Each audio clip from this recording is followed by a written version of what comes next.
The Hobbit by J.R.R. Tolkien is a literary classic, and perhaps one of the most important books for the fantasy genre ever written. This book never got my interest and was hard to keep reading. It was very confusing and boring. Nothing very interesting ever happened, and even when I thought it would be at least a little interesting, it was not. Yeah. Even Tolkien isn't immune to one-star reviews. Writing books is difficult, and even when you pour your heart and soul into them, and many people all over the world love them, people will still hate them. So glad the book is over. I was bored to tears. If I had spent less time counting the number of pages left in the chapter, I would have been done in 2 hours. Okay, yeah, you would have. I thought we could look at one of the most influential books in fantasy to to put things in a little bit of perspective. I picked this book because The Hobbit is just so personally important to me. It is perhaps the book that really got me into reading fantasy when I read it in 2nd grade. It's so influential to me that it's actually part of a tattoo that I have that was really designed to tell me where my writing influences came from. So together, let's humor these sterling and surely level-headed reviews that are completely objective, just like many of the reviews that will be on your book.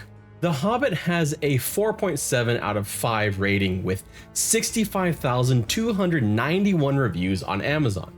Out of that astronomical number, only 1% of the reviews of this particular version were 1 star, and most of them were actually taking issue with the version of the book, not the book itself.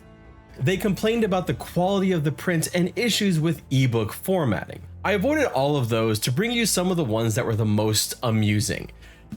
But there were still some that were quite interesting. As Tolkien said, in a hole in the ground, there was a hobbit. And people didn't like that the hole was round, so they gave it a 1-star review.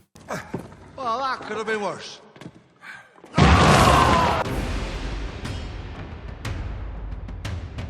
Before we get into the meatier reviews about the actual book, let's get into some of the downright strange ones. Terrible! This yogurt tastes awful. This is the worst yogurt I have ever tasted. Blech. Don't buy this yogurt. It sucks. I mean, wasn't planning on buying Hobbit-themed yogurt, but if that was in the aisle, I might. You know, I wonder what it would taste like. Potatoes. Boil them, mash them, stick them in a stew. Pisces of crap. Next episode of The Most Important Thing is that the most important thing is for a long-term sentence to jail. What? Some may be airing grievances that actually don't have much to do with the book itself. This has become kind of common in a lot of reviews. Liberal Hollywood trash. Terrible representation of the book. Okay. But let's get into the actual reviews that actually read the book, because there's some interesting ones. Nope, still don't like it. I have tried and tried with this book way back to the dark ages when the cool kids had copies of The Hobbit tucked in their lockers and book stacks. Wait, we're the cool kids now? Someone tell the younger version of me and tell my wife, because I had no idea that we were the cool kids now. Cool. My biggest beef with the book is that it is too wordy and self-important, almost as if Tolkien felt as if he had been assured he was writing a classic. I tried again recently and felt the same way. I mean, if nothing else, it is at least an honest opinion. The movie is probably good, but for me, the book stinks with a capital S. You could have capitalized the S in your review if you wanted to, for, you know, emphasis.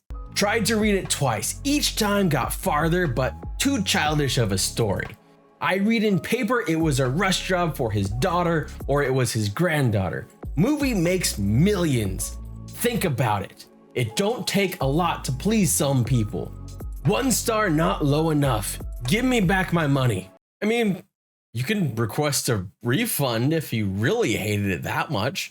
I don't think the Tolkien estate is going to be too upset with losing out on your royalties there. As far as I know, yes, The Hobbit was intended to be a fairy story, but not necessarily geared towards children. Now, I personally did read it in 2nd grade, and it was something that I could grasp at that age, but that doesn't make it necessarily childish. I mean, there's also this notion that the book was written to kind of bring some hope back into a world that had been darkened by the deep depths of World War I. But, you know, I think it's more important just to put out there that you think it was maybe made as a rush job for Tolkien's children. It makes more sense, right? Totally. Hi. Oh, hi. This one starts out polite. How are you? The worst book I ever read. I think Cat in the Hat is 10 times better. So boring. Officially the worst book I ever read. Oh no. Well, that may have been the worst run-on sentence I've ever read. Don't waste your money in buying this book. On a scale of 1 to 100, I would rate it -3. Please do not. Bye. Too much singing. I could not get past the first 10 pages. So much singing. I had to delete it from my Kindle. Sorry, J.R.R. Tolkien. I know this is a classic. Sad face. I mean, the only sad face I have here is after reading 10 pages, you decided to come and leave a 1-star review. I don't know if 10 pages is long enough to leave a 1-star review. And I guess as authors, we're always asking for reviews, but maybe a little bit more substance. That said, I get it. The singing is not for everyone. I just hope that this person came back to the book at some point. This review was in 2013, so it's been 10 years. Maybe they came back to it and they actually found that there was more adventure to be had past those first 10 pages. I'm going on an adventure! I've got one more review for you, but it's just so ridiculous that before we get to that, I hope that all of you can take heart, fellow writers, because no matter how great what you write is, there are going to be people that just don't like it. And that's completely okay. You cannot possibly write for everyone. Even within your own genre, there are going to be people that just don't like what you have to say.